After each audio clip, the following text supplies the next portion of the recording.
Fala turma! Estudando o Regimento Geral da Unesp, da série Iniciando os Estudos do Regimento, título 6º do Regime Disciplinar, artigo 156. O regime disciplinar visa assegurar, manter e preservar a boa ordem, o respeito, os bons costumes e os preceitos morais, de forma a garantir a harmônica convivência entre os membros da universidade e a disciplina indispensável às atividades universitárias. Isso não foi cobrado em prova anterior, mas o que vem a seguir, sim, e você precisa saber. E é bem fácil. Do regime disciplinar do corpo docente para professores. Veja, as penas disciplinares que podem ser aplicadas aos professores são repreensão, suspensão, demissão. São 3. Vamos ver a seguir, porque existe similaridade ou até mesmo igualdade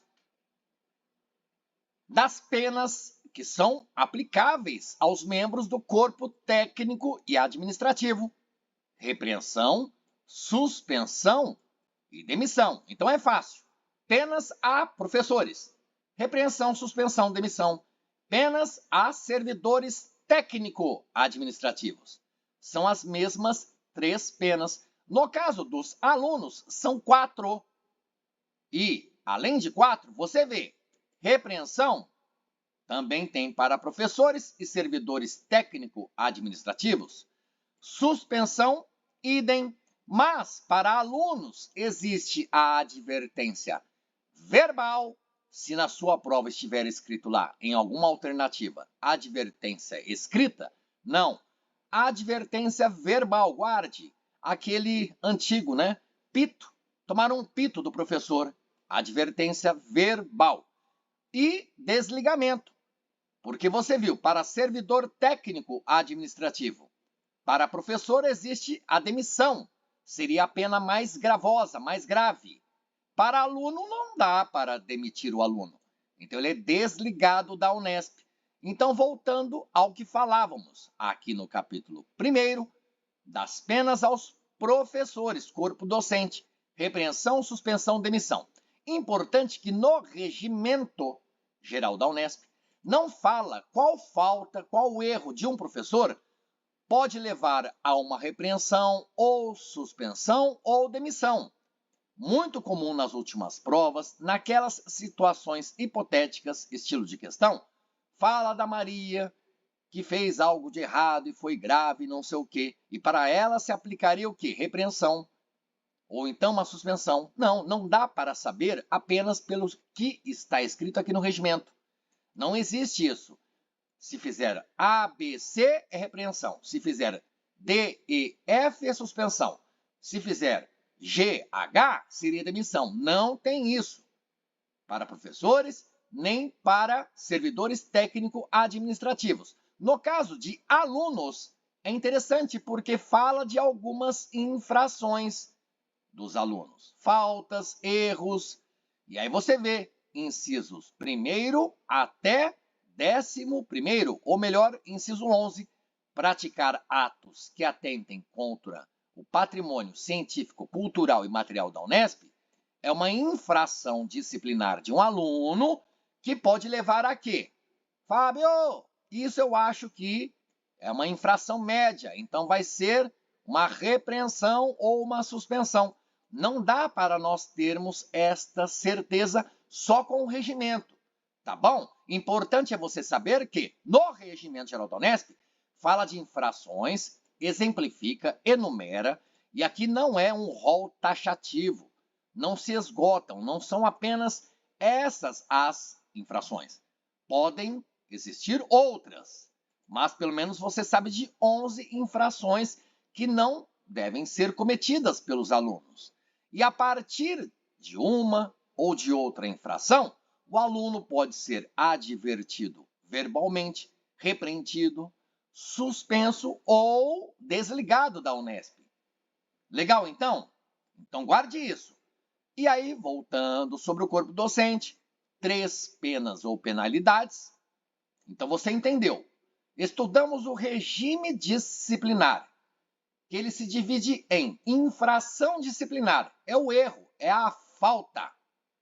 Vamos supor, um exemplo, para você guardar. Uma infração disciplinar do aluno, pichar o muro da universidade. Tá bom? É uma infração, é um erro, é um cometimento de uma falta. Por causa dessa infração disciplinar, o aluno pode receber uma pena disciplinar, também conhecida como penalidade disciplinar. Qual seria essa pena ou penalidade porque pichou o muro da faculdade? Nós não conseguimos apenas com o regimento ter a certeza de qual seria a pena. Seria advertência verbal, ou repreensão, ou suspensão, ou desligamento? Guarde isso então. Legal, então? Vamos lá. A competência para aplicação das penas... Galera, turma, galera. Aí sim. Porque quando falamos de professores, de alunos e de servidores técnico-administrativos, haverá artigos com redação parecida falando de competências. Como assim? Quem é que, na Universidade Estadual Paulista, naquela faculdade ou instituto da Unesp, aplicaria a repreensão para um professor? Nesse caso aqui. Depois nós veremos também quem é que aplicaria a repreensão para o aluno. Quem é que aplicaria a repreensão para o servidor técnico administrativo? Então é importante guardar, porque já caiu em prova anterior, naquele tipo de questão, por exemplo, com itens. Como assim? Leia os itens abaixo, e aí está lá. O chefe de departamento é competente para aplicar a pena disciplinar nos casos de repreensão aos professores. O diretor, da unidade universitária e o presidente do grupo administrativo do campus é competente, quando couber, para aplicar a pena de demissão ao professor. Você viu a ênfase do Fábio? Porque quando eu falei do chefe de departamento, repreensão, o item está correto. Quando eu falei do diretor da unidade universitária e do presidente do grupo administrativo do campus, eu falei demissão. Aí você lá na sua prova, naquela questão de estilo de itens, você marca item errado. Por quê? Haverá a alternativa que dirá: estão corretos os itens 1 apenas, 1, 2 e 3, 2 e 3 apenas o item 2.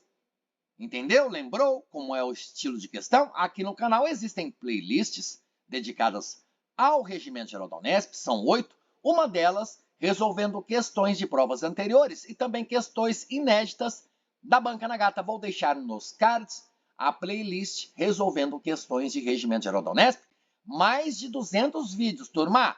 Então você precisa aguardar. Se for para repreender o professor, quem vai repreender é o chefe do departamento. Se for para aplicar a suspensão, um dos tipos de penas ou penalidades disciplinares aplicáveis a professores, é o diretor da unidade universitária ou o presidente do grupo administrativo do campus. Agora, se for para demitir o professor, é o reitor. E guarde também, pena ou penalidade. Você viu que para professor e servidor técnico-administrativo, a penalidade mais grave é a demissão. Para aluno, não. Não dá para demitir aluno, tem o desligamento. Mas, seja o desligamento de aluno, seja a demissão de um professor ou a demissão de um servidor, porque são penas mais graves, penalidades mais fortes, é o reitor, figura máxima executiva da Unesp inteira, quem aplica a demissão, quem aplica o desligamento. Mas guarde o que está em tela, incisos do artigo 158, e agora, penalidades aplicáveis aos futuros servidores, talvez. Estou dizendo que houve no passado a necessidade da aplicação de uma pena para alguém, um servidor técnico administrativo, e qual pena poderia ser aplicada ou foi aplicada? Uma repreensão, ou uma suspensão, ou uma demissão. E a competência, falei rápido porque dissemos que são as mesmas penalidades disciplinares aplicáveis aos professores. Você viu comigo aqui?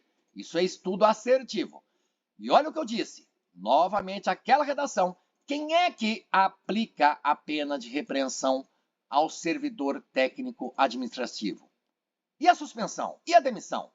O diretor de departamento e de divisão, no caso do servidor técnico administrativo, aplica a repreensão. Agora, penalidade de suspensão. Houve algum tipo de infração, é necessária a aplicação da suspensão para o servidor técnico administrativo. E quem aplica? É o diretor do departamento e divisão? Poderia estar numa alternativa. Aí você marca não. Quem aplica? O presidente do grupo administrativo do campus, o diretor da unidade universitária e as autoridades responsáveis pelos órgãos de que tratam os incisos 1º a 12 do artigo 29 do Estatuto. Casos de suspensão. Eu preciso saber o nome, galera, turma. Preciso, Fábio? Não precisa, não é necessário olhar o Estatuto da Unesp, não. Importante é que é repreensão quem aplica ao servidor técnico administrativo, diretor de departamento de divisão. É demissão do servidor? É o reitor. Agora, uma suspensão é o diretor da faculdade, é o diretor do instituto. São as autoridades que estão lá dispostas no artigo 29 do Estatuto, naqueles 12 incisos, ou o presidente do grupo administrativo do campus, naqueles campos considerados complexos, por exemplo, campus de Botucatu, campus de Bauru. Então, guarde, assimile esse conteúdo. Desligamento de aluno, reitor. Demissão de professor, demissão de servidor técnico administrativo, reitor. Fábio, diretor está no inciso 1º, diretor está no inciso 2º. Observe que no inciso 2º, quando falou de suspensão de um servidor técnico administrativo, é o diretor da faculdade da Unesp, é o diretor do instituto da Unesp. Faculdade ou instituto é uma unidade universitária da Unesp. Presidente do grupo administrativo não existe em todos os campos, apenas naqueles campos mais complexos. E as autoridades que estão lá no Estatuto aplicam suspensão.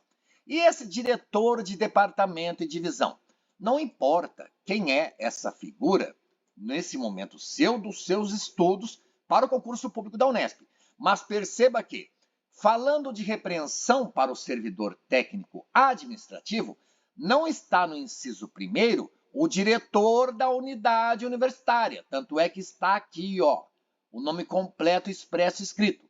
Diretor da unidade universitária, a princípio, aplica a suspensão. Não aplica a demissão e pode aplicar a repreensão. Você vai entender esse pode. Mas, a princípio, a priori, diretor da unidade universitária ao servidor técnico administrativo aplica a penalidade disciplinar de suspensão. Diretor de departamento e de divisão é outra personalidade, outra figura dentro da Unesp. Tá ok? Tá ok? Não se confunda. E lembrem-se, eu disse, diretor da unidade universitária poderia aplicar a repreensão. Legal? Poderia. Não existe proibição e você vai entender comigo. Então, professores, as penas 3. Servidores técnico-administrativo, as penas 3. Para o servidor e o professor, se for para demitir, é o reitor. O diretor, aqui, qual diretor é? Se não escreveu, você sabe que é o diretor da unidade universitária e o presidente do grupo administrativo do campus aplicam suspensão. Por que aqui está escrito apenas diretor, no caso de penas aos docentes? Porque no inciso 1º não falou daquele diretor de divisão e de departamento. Falou do chefe de departamento, repreensão ao professor. Agora, o diretor, nesse caso aqui, é o diretor da faculdade, é o diretor do instituto. Aqui foi necessário dizer, no inciso 2º, diretor da unidade universitária, no caso de suspensão, porque no inciso 1º falou outra figura também chamada diretor, mas é diretor de departamento, é diretor de divisão. E aí aplica a repreensão. Até rima e guarde. Diretor de divisão, repreensão. Agora, o diretor da unidade universitária, suspensão. Legal? Para professor, quem aplica a repreensão? Chefe de departamento. E quem aplica a suspensão para o professor? O diretor, que é o diretor da unidade universitária. Então, você não erra. Inciso 2º, falando das competências, suspensão, diretor da unidade universitária, além do presidente do grupo administrativo do campus. Servidor técnico administrativo, suspensão, eu tenho o presidente do grupo administrativo e eu tenho o diretor da unidade universitária. Mas no caso de servidor técnico administrativo, ainda existem as autoridades, aquelas 12 autoridades responsáveis por órgãos que estão ali elencados no artigo 29 do Estatuto da Unesp. Agora, demissão ou desligamento, reitor. E aí, como dissemos, no regimento existem exemplos de infrações, erros, faltas que podem ser cometidas pelos alunos. Inutilizar, alterar ou fazer qualquer inscrição em editais ou avisos afixados pela administração. De repente, a administração, é a universidade em si, é a faculdade ali onde está o aluno. Ela afixou um edital, afixou um aviso. Olha, aqui não pode fazer isso. Aí o aluno vai lá e faz um desenho. Isso é fazer qualquer inscrição, não pode. Constitui, é uma infração, é um erro, é uma falta. Fazer inscrições impróprios da universidade ou nos objetos de propriedade da Unesp. Por exemplo, riscar a carteira, ok? Pegar estilete e escrever alguma coisa na carteira. É algo próprio da universidade, é algo público, é um objeto da universidade. E também afixar cartazes fora dos locais a eles destinados. Existem nas faculdades ou instituto da Unesp um local lá, um mural. Ali a pessoa pode afixar, colar o seu cartaz. O aluno vai fazer isso, legal.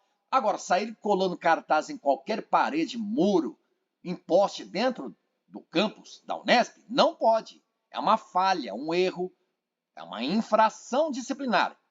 Lembre-se, infração disciplinar e aquelas penas ou penalidades estão dentro do regime disciplinar. Retirar sem qualquer permissão da autoridade competente objeto ou documento existente em qualquer dependência da Unesp. Imagine na sala de aula, tem lá a lousa, vamos supor que ainda exista giz, o apagador, e o aluno retira sem o consentimento ou até mesmo sem que o professor tenha consciência de que isso aconteceu. Não pode. Sem prévia permissão da autoridade, não pode. Ah, porque pegou o mouse, não pode. Retirar sem ter a prévia permissão da autoridade competente e na sala de aula é o professor, não pode. Praticar ato atentatório à integridade física e moral de pessoas ou aos bons costumes, práticas de jogos de azar, guardar, transportar e utilizar arma ou substância que cause qualquer tipo de dependência. Tá vendo? Estamos falando de professores? Estamos falando de servidores técnico-administrativos? Não. O artigo 161 está falando de possíveis infrações, faltas dos alunos, corpo discente, perturbar os trabalhos escolares, as atividades científicas ou o bom funcionamento da administração. Então, numa sala de aula está havendo ali a palestra, né, do professor. E a turma que está sem aula está do lado de fora, contando piada, dando risada, está perturbando os trabalhos escolares. De repente, existe um laboratório e ali está acontecendo uma pesquisa e tem uma turma, um grupo de alunos fazendo algazarra. Não pode, está perturbando a atividade científica. Ou o bom funcionamento da administração também. Existe a biblioteca, você sabe que é preciso fazer silêncio. Está todo mundo em silêncio lá dentro da biblioteca, mas do lado de fora tem uma turminha ali brincando, gritando, cantando. Está perturbando o bom funcionamento da administração. promover manifestações e propaganda de caráter político partidário, racial, religioso, bem como incitar, promover ou apoiar a ausência coletiva aos trabalhos escolares a qualquer pretexto. E é legal isso daqui. Você lembra de alguma coisa de ausência coletiva que estudamos aqui no Regimento Geral da Unesp e que eu falei que caiu na minha prova? E olha, galera, caiu na minha prova tanto na objetiva quanto na dissertativa. Lembram-se? A falta coletiva dos alunos, a aula é como tivesse sido dada, efetivamente ministrada pelo professor e é vedada, proibida a reposição do programa. Não haverá mais aquela aula. Todo mundo faltou, todo mundo perdeu. Desobedecer aos preceitos regulamentares do Estado, do regimento geral, dos regimentos internos das unidades universitárias e de outras normas fixadas por autoridade competente. Legal? Desacatar membro da comunidade universitária, porque a pessoa é um aluno e é um aluno riquíssimo. E ali tem um servidor trabalhando, suando, né, para ganhar o seu dinheiro, está desenvolvendo suas atividades com competência. E o aluno vai lá e, de repente, humilha esse servidor. Isso é desacatar um membro da comunidade, assim como desacatar outro aluno, o colega de classe, ou chegar a desacatar o próprio diretor da faculdade. Desacatar um professor, o chefe do departamento, não pode. É uma infração disciplinar, é um erro, uma falta. Praticar atos que atentem contra o patrimônio científico, cultural e material da Unesp. Nada de ato que atente. Aluno não pode praticar esses atos que atentem contra o patrimônio científico, patrimônio cultural e patrimônio material da Unesp e não pode praticar ato atentatório à integridade física e moral de pessoas e também ato atentatório aos bons costumes. Legal? Então você viu, no regimento geral, fala de exemplos de infrações dos alunos. Não existe, no regimento geral, exemplos de infrações que poderiam ou poderão ser cometidas por professores e servidores. Lembram-se das penas que podem ser aplicadas a alunos? São 4, sendo que repreensão e suspensão, seja para professor, aluno ou servidor, para todos eles temos repreensão e suspensão. Mas para aluno existe o pito, né? Tomar uma bronca, advertência verbal, não é escrita, e desligamento, porque não dá para demitir aluno.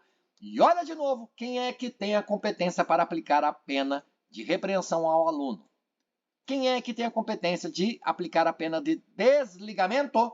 De desligamento você guardou, é o reitor, diretor da faculdade, diretor do instituto, ou seja, diretor da unidade universitária, aplica suspensão. Guarde isso. Tanto para servidor, quanto para professor, quanto para aluno. Falou de suspensão? Você sabe que é o diretor da faculdade, o diretor da unidade universitária. Mas no caso do aluno, o diretor pode aplicar repreensão e suspensão. Lembram-se, repreensão para professores, é o chefe do departamento. Repreensão para o servidor técnico administrativo, é aquele outro diretor, diretor de departamento e de divisão, ou diretor de divisão e de departamento. Agora, o diretor da faculdade ou do instituto, que é o diretor da unidade universitária, lembram-se, eu disse para vocês, falou só diretor, está aqui implícito, diretor da unidade universitária. Ele pode aplicar tanto repreensão quanto suspensão, porque o pito, vai dar um pito no aluno, é o chefe do departamento. E desligar o aluno é o reitor. Então percebeu, galera, galera, quando falamos de competências, tem as competências de quem aplica o quê para professores. Tem a competência ali de suspensão para um aluno, quem é que aplica?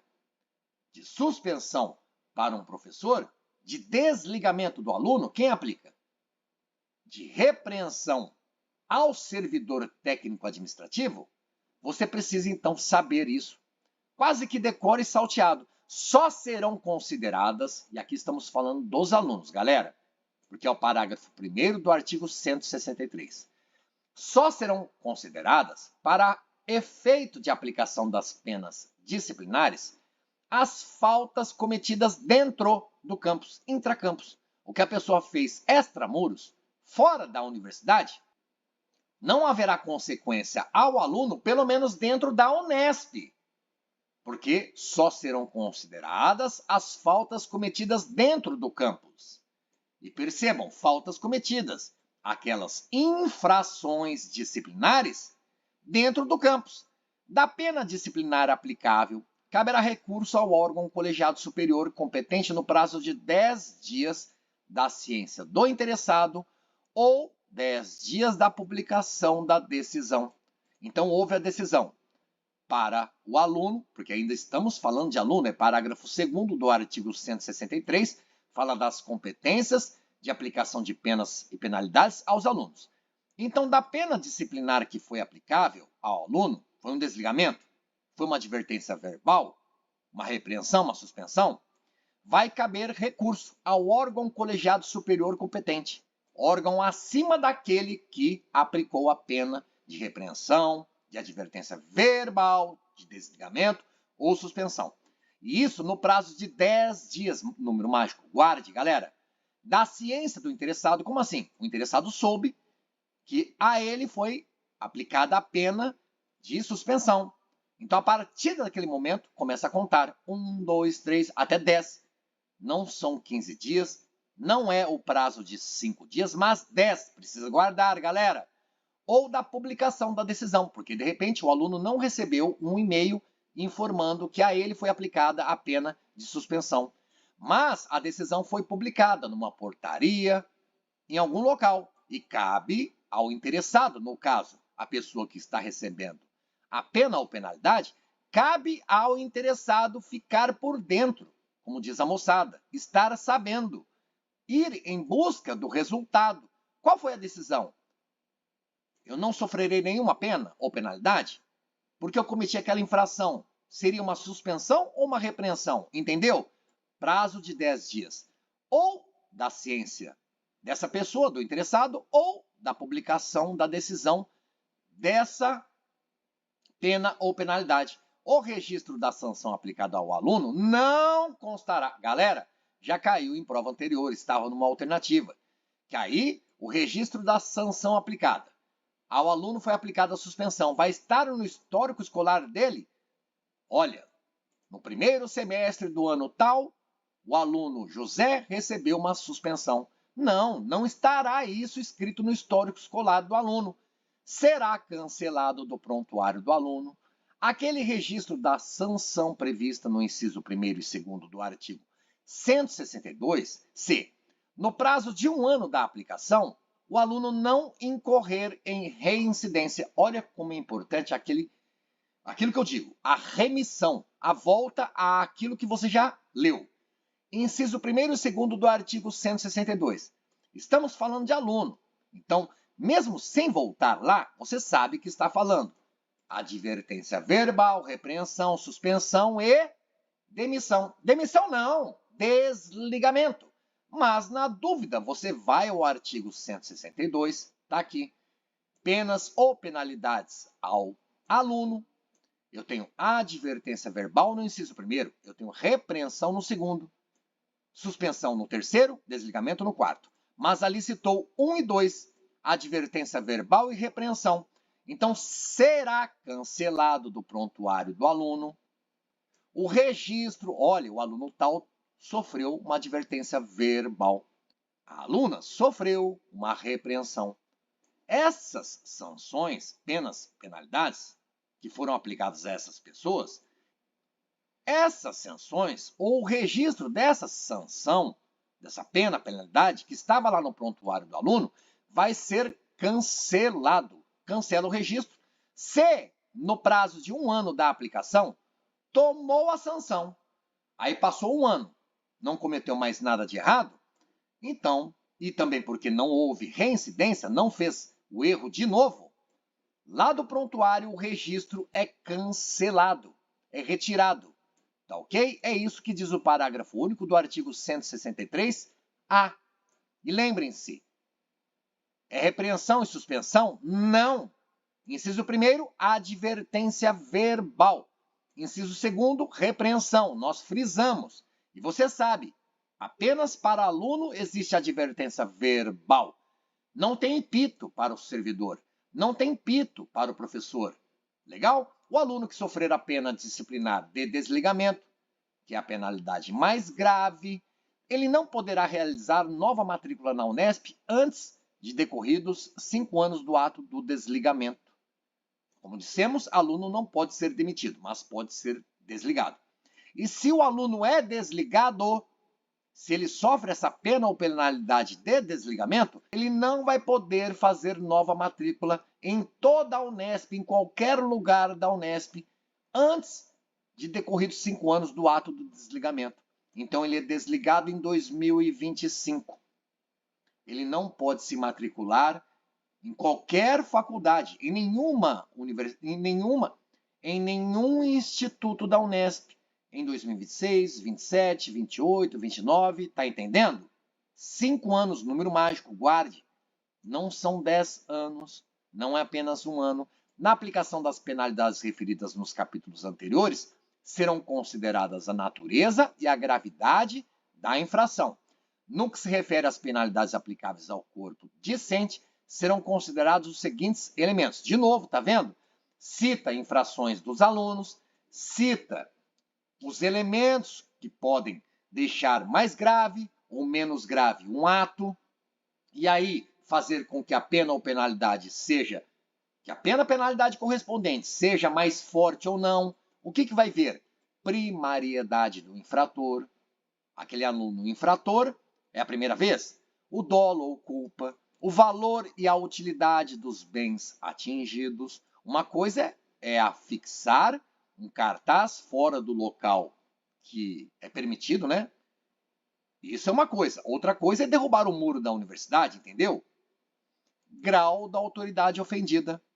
De repente, você ofender lá o servidor seja menos grave do que você ofender o diretor da faculdade. Eu disse de repente, eu não sei como é no dia a dia, na prática. A autoridade superior pode aplicar penalidades disciplinares de competência das autoridades hierarquicamente subordinadas. Vamos lá, que é aquilo que eu estava dizendo para vocês. O reitor, segundo o regimento, para o aluno ele aplica o desligamento. Mas o reitor não pode aplicar repreensão suspensão. Errado, acabamos de ler e você está compreendendo. O chefe de departamento, ele aplica para o aluno o pito, a advertência verbal. Ele pode aplicar repreensão ou suspensão? Não, porque a autoridade hierarquicamente superior, o diretor da faculdade ou do instituto, o diretor da unidade universitária, é quem aplica repreensão e suspensão. O chefe, digamos, com todo o respeito, está abaixo do diretor, não pode aplicar repreensão ou suspensão. Agora, o diretor, sim, pode aplicar advertência verbal. Assim como, a princípio, cabe ao chefe de departamento aplicar a advertência verbal para o aluno. Agora, o diretor pode desligar um aluno da Unesp? Não, isso é competência apenas do reitor. Mas o reitor, a autoridade máxima hierarquicamente falando, o reitor deve desligar o aluno que cometeu uma falta, digamos, grave, uma penalidade mais gravosa, porque a infração assim sugeriu e fez com que fosse necessário. Então, reitor desliga aluno. Diretor, não. Ele está, com todo respeito, abaixo do reitor. Mas o reitor, que cabe a ele, é uma obrigação desligar um aluno que comete uma falta gravíssima, não sei qual é, estou falando para você entender. O reitor que deve aplicar o desligamento, ele pode repreender, o reitor pode suspender, o reitor pode até dar pito, advertência verbal a um aluno. Está entendendo? Mais uma vez para você entender. Eu tenho demissão, suspensão, repreensão para o servidor.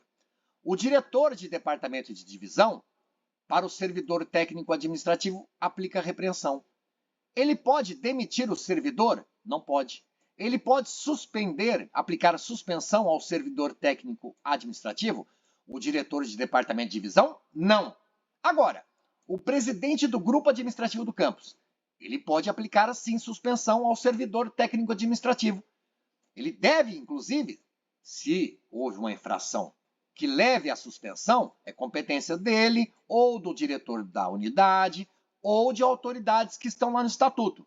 Agora, o presidente do grupo administrativo do campus pode suspender, mas poderia também repreender. O reitor deve e pode demitir, mas poderia suspender e repreender um servidor. Agora, o diretor da unidade universitária, ele pode demitir? Não. Ele está, digamos, com todo respeito, abaixo do reitor. Então, é aquilo que estava escrito aqui, galera. A autoridade superior pode aplicar penas ou penalidades disciplinares de competência das autoridades hierarquicamente subordinadas. Então, para o aluno, quem aplica a advertência verbal, quem é? É o chefe do departamento, não é? O reitor pode? Também pode, porque é a autoridade hierarquicamente superior. Legal? Entendeu? Autoridade superior. 166. A aplicação das penas disciplinares previstas neste título ao pessoal docente e ao técnico administrativo. Isso não caiu, você faz uma leitura.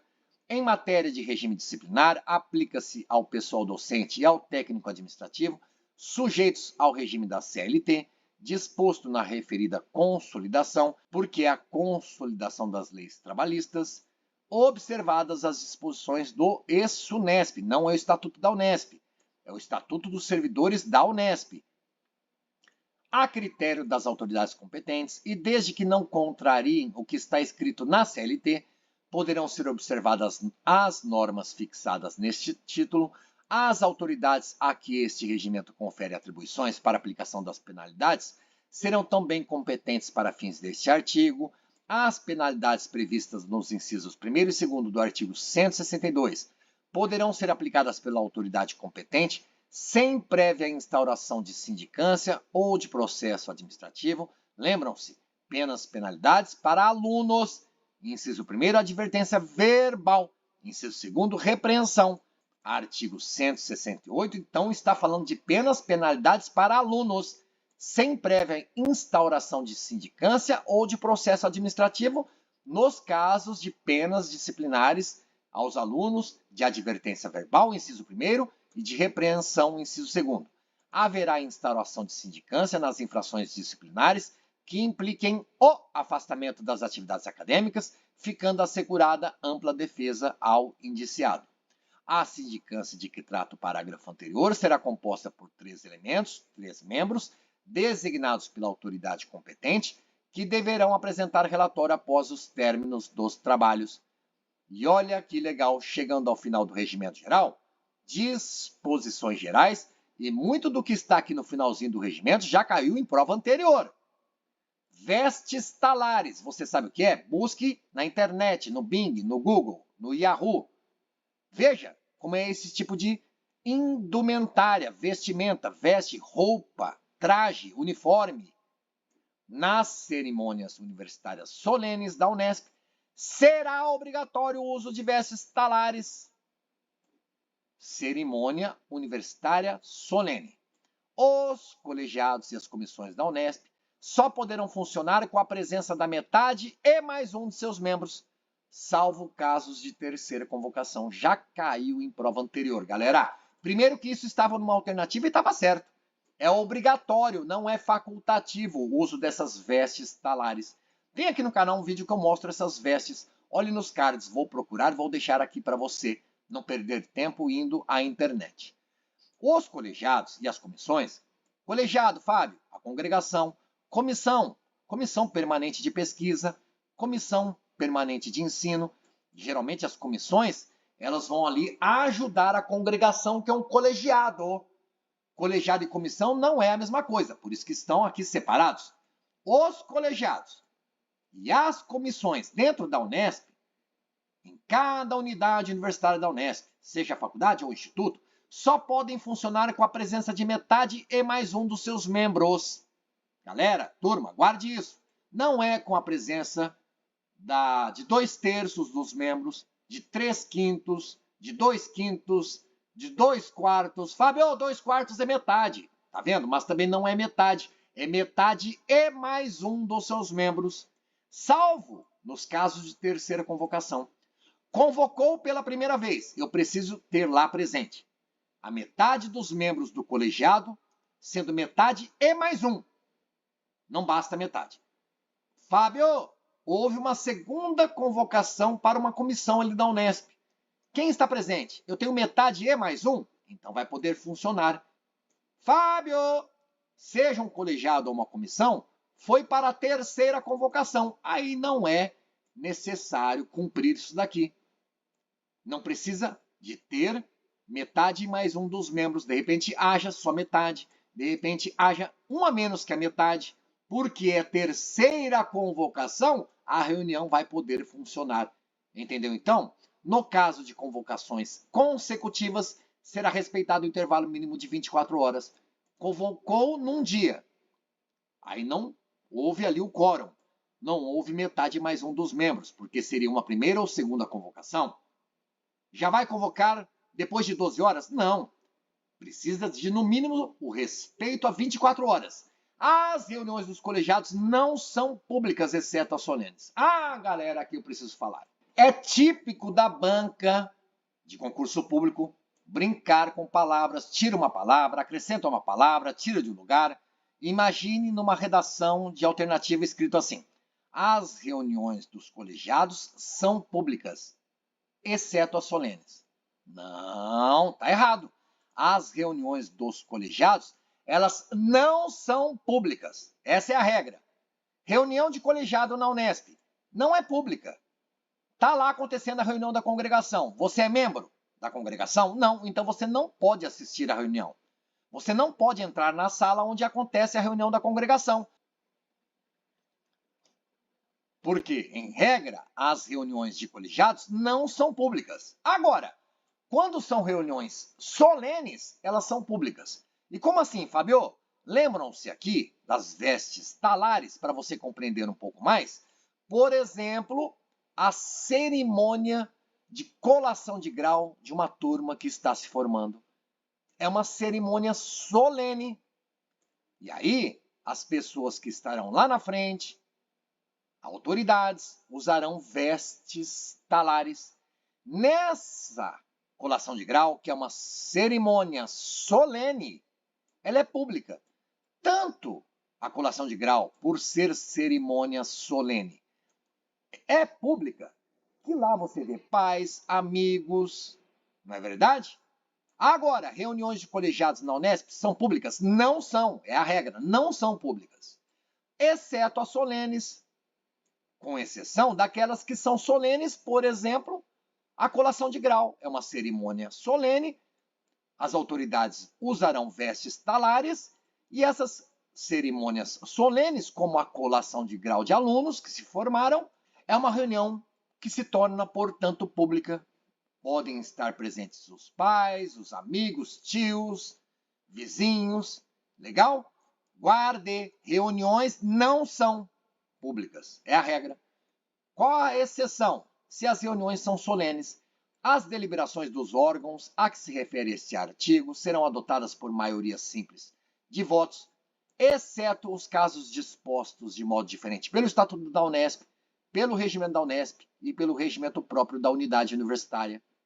Então eu tenho um colegiado, eu tenho uma comissão, e só podem funcionar com a presença de metade e mais um de seus membros na primeira convocação, na segunda convocação.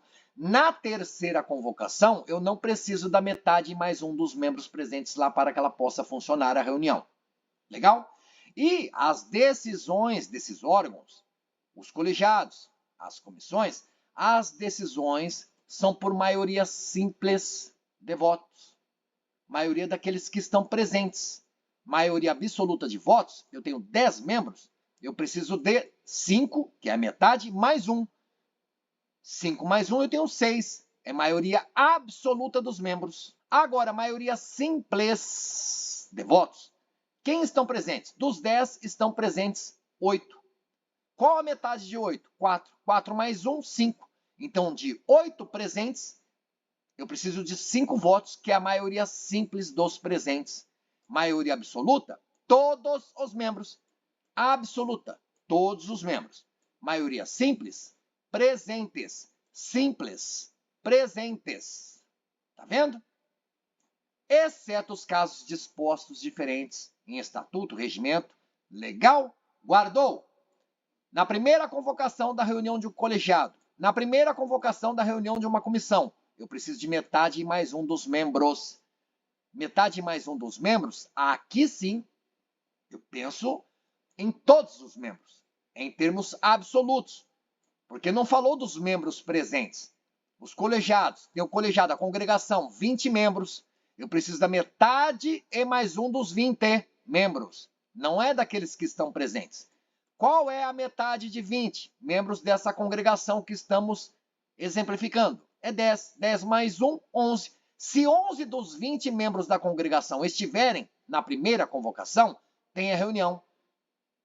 Na segunda convocação, se tiver apenas 11 dos 20, também haverá a reunião.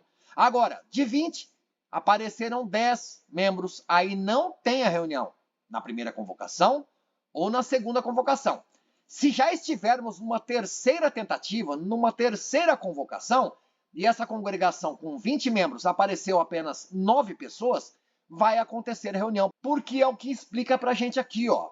Exceto nos casos de terceira convocação.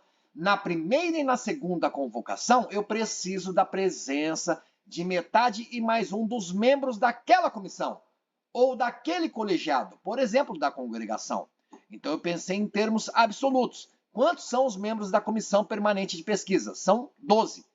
Então eu preciso da metade e mais um dos 12 na primeira convocação, na segunda convocação, na terceira não precisa disso.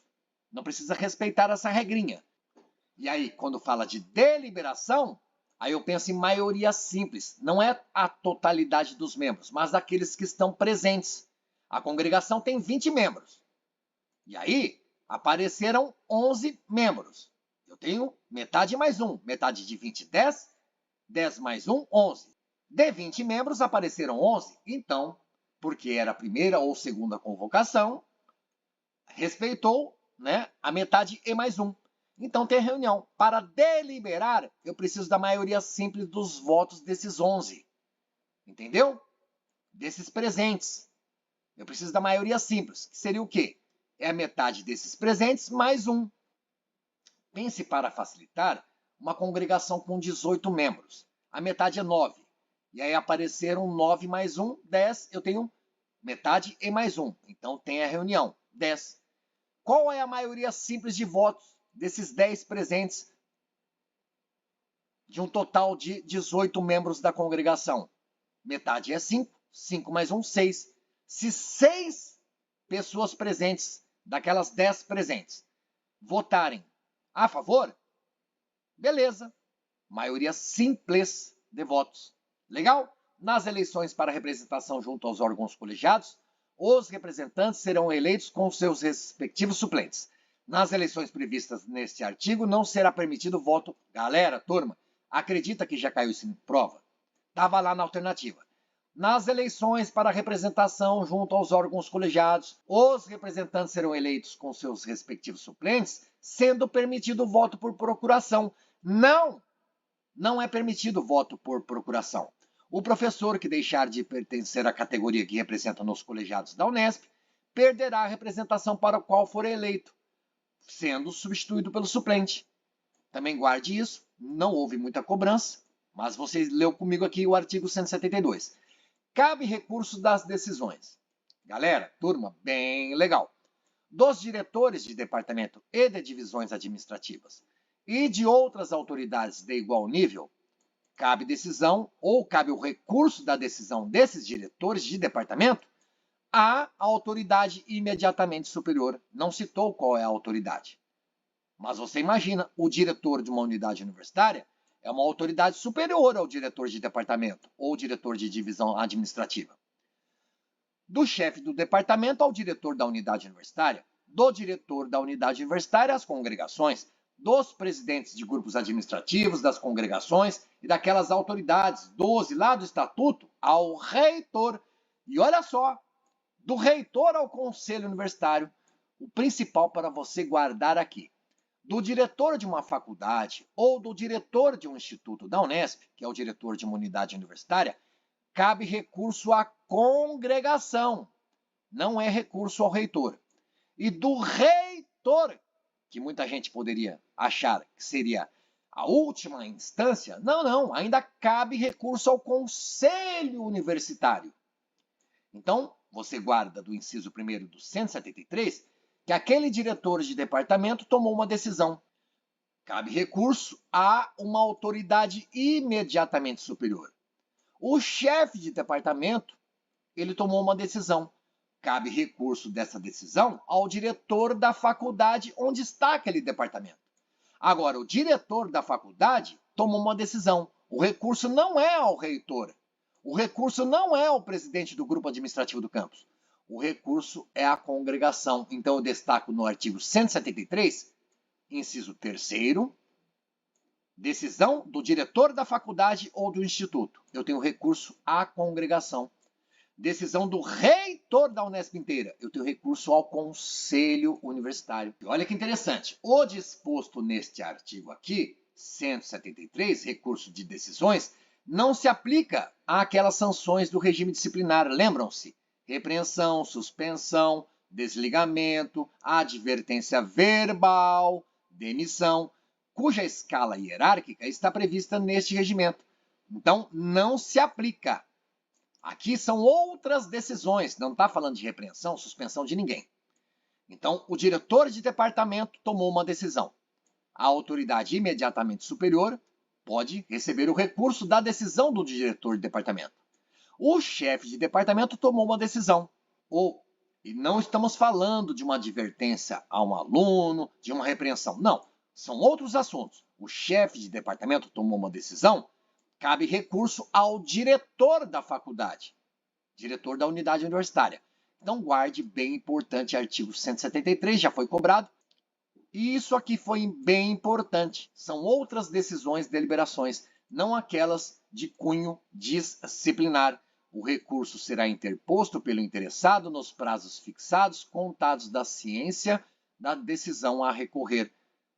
Não havendo prazo para interpor o recurso, esse será de 10 dias. Lembram-se do número 10? A pessoa tomou ciência, teria 10 dias a partir daquele dia que tomou ciência.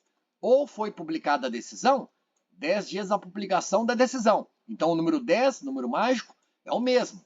Se não houver prazo para interpor recurso, este será sempre de 10 dias, sob pena de ser considerada preclusa a matéria. A matéria acaba. A pessoa não interpôs recurso, teve uma decisão, fica aquela decisão. O recurso deve ser formulado por escrito à autoridade ou ao órgão, de cuja deliberação se recorre em petição fundamentada com as razões do pedido de nova decisão. Uma redação desse parágrafo 2º, um tanto intrincada, difícil, mas é assim. O recurso deve ser formulado por escrito. Legal. Então, não é recurso oral, não é verbal. Para a autoridade que deliberou. Então, o chefe de departamento deliberou alguma coisa. Então, eu vou escrever um recurso para essa autoridade, de cuja deliberação se recorre. Ou seja, eu recorro da deliberação dessa autoridade. No caso do exemplo do chefe de departamento. Tomou uma decisão, eu entro com recurso contra a decisão do chefe de departamento. Então, é um recurso formulado por escrito para a autoridade que tomou a decisão. E dessa autoridade que tomou a decisão, eu vou recorrer. Legal? Em petição fundamentada. Os recursos serão sempre recebidos com efeito devolutivo, salvo quando a autoridade recorrida julgar por bem recebê-lo, também com efeito suspensivo. Olha que louco! Pode estar numa alternativa. Os recursos serão sempre recebidos com efeito suspensivo, quando a autoridade recorrida julgar por bem recebê-lo, também com efeito devolutivo. Tudo errado. Houve troca nisso que o Fábio falou agora. Primeiramente, sempre com efeito devolutivo. Agora, se julgar por bem receber com efeito suspensivo, são outros 500. A autoridade ou órgão recorrido poderá reformar a decisão no prazo de 15 dias. Olha só, galera, não são 10 dias. E se não fizer isso, vai remeter nas 48 horas seguintes. Não são 24 horas. Com ou sem razões de manutenção do despacho, o recurso à autoridade ou órgão competente para a apreciação. Isso aqui não caiu em prova anterior, mas guarde. 15 dias, 48 horas. A autoridade recorrida pode reformar sua decisão. Por quê? O recurso deve ser formulado por escrito para a autoridade que tomou a decisão. Foi o chefe do departamento, tomou a decisão, vou entrar com recurso. Eu entro com recurso para o chefe do departamento. Como o chefe do departamento tomou a decisão, e aqui explica para a gente, esse chefe do departamento, no exemplo que estamos falando, no prazo de 15 dias, ele pode reformar a decisão dele. É por isso que o recurso ele não é destinado à autoridade superior. Não, ele é destinado à própria autoridade que deliberou, que decidiu. É o que nos ensina o parágrafo 2º e é o que é explicado no parágrafo 4º. O chefe de departamento tomou uma decisão. Eu entro com o recurso por escrito contra ou para o chefe do departamento. Aí, no prazo de 15 dias, o chefe do departamento pode reformar a decisão dele, pode mudar de decisão. Mas se o chefe do departamento não fizer isso, ele vai mandar, nas próximas 48 horas seguintes, com ou sem razões de manutenção do despacho, ele não quis reformar, deixou a decisão como estava. Ele vai, nas 48 horas seguintes, mandar, remeter o recurso para a autoridade ou órgão competente superior para que seja apreciada a sua decisão. Entendeu? Por isso que o recurso é para a própria pessoa que deliberou, decidiu. Aí você, digamos, entre aspas, não gostou, você entra com recurso para essa pessoa. A pessoa tem 15 dias para reformar a decisão, digamos, trocar de decisão. Era sim e agora vai dizer não. Era não e agora vai dizer sim. Mas se não fizer isso dentro de 15 dias, é obrigatório mandar o recurso para a autoridade superior, órgão competente superior, nas 48 horas seguintes. Entendeu? Os regimentos dos órgãos colegiados da administração superior e das unidades vão estabelecer o processo dos recursos de sua competência. As atribuições cometidas ao Conselho Universitário, nos termos do inciso 20 do artigo 18 do Estatuto da Unesp, poderão ser delegadas a uma comissão de... Galera, turma, como eu disse para vocês, você não precisa saber do Estatuto, e isso aqui não foi cobrado em prova anterior, mas você lê aqui comigo, tá ok? Parágrafo 1º, parágrafo 2º, a comissão, olha que interessante, as atribuições que são do Conselho Universitário, nos termos do inciso 20 do artigo 18 do Estatuto da Universidade, Estatuto da Unesp, não é aquele Estatuto dos Servidores da Unesp, galera. Essas atribuições que são do Conselho Universitário poderão ser delegadas a uma comissão de professores. E essa comissão de professores será composta de 6 professores, claro, 6 membros, além do diretor da unidade, que será o seu presidente. Então eu tenho responsabilidades, atribuições que são do CO, mas podem ser delegadas, digamos, transmitidas a uma comissão de professores. São 6 professores, além do diretor da unidade universitária, que vai ser o presidente dessa comissão de 6 professores. Legal? Comissão de docentes. E os membros dessa comissão serão de livre escolha do Conselho Universitário, sendo, galera, turma, importante, porque já caiu em prova anterior.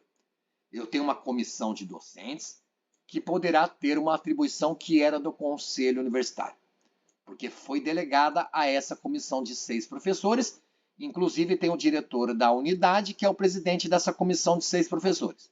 Os membros dessa comissão são de livre escolha do Conselho Universitário, porque o Conselho Universitário está pegando uma atribuição que é dele, Conselho Universitário, e passando, delegando para a comissão de professores. Então, esses membros são escolhidos livremente pelo Conselho Universitário, sendo que 3 desses professores, os membros, no mínimo precisam ser livre docentes, professores associados, professores com livre docência. Não pode. Legal? Guarde isso. Acho que não é difícil. Se achou difícil, escreva nos comentários. Eu falo mais um pouquinho com vocês ali. Eu escrevo comentário explicando um pouco mais. O presente regimento, galera, terminando com chave de ouro. Isso aqui já foi cobrado. O presente regimento geral. Que presente? Este regimento que estudamos nessa série somente poderá ser emendado, alterado, reformulado por maioria de 2/3 da totalidade dos membros do Conselho Universitário. Em uma prova estava lá na alternativa por maioria simples dos membros do Conselho, por maioria absoluta dos membros do Conselho, pela maioria em mais um dos membros do Conselho. Não! É por maioria de 2/3 da totalidade dos membros do Conselho Universitário. O Conselho Universitário tem lá 18 membros. O total, a totalidade de membros, 18. Quanto é 2/3 de 18? 12? Ou o Fábio não sabe nada de matemática? 2/3 de 18. É 12? Escreva nos comentários. Veja que existiam disposições transitórias, mas não estão mais aqui. Então acabamos muito bem. Você guardou 2/3 para emendar o regimento ou para reformular. Eu preciso dessa maioria de 2/3 da totalidade dos membros do CO, Conselho Universitário, sigla CO. Por que será, né? Conselho Universitário. E a sigla é CO. Beleza! Valeu, galera. Valeu, turma. Bons estudos até a aprovação. Que você conquiste a vaga. Obrigado, então.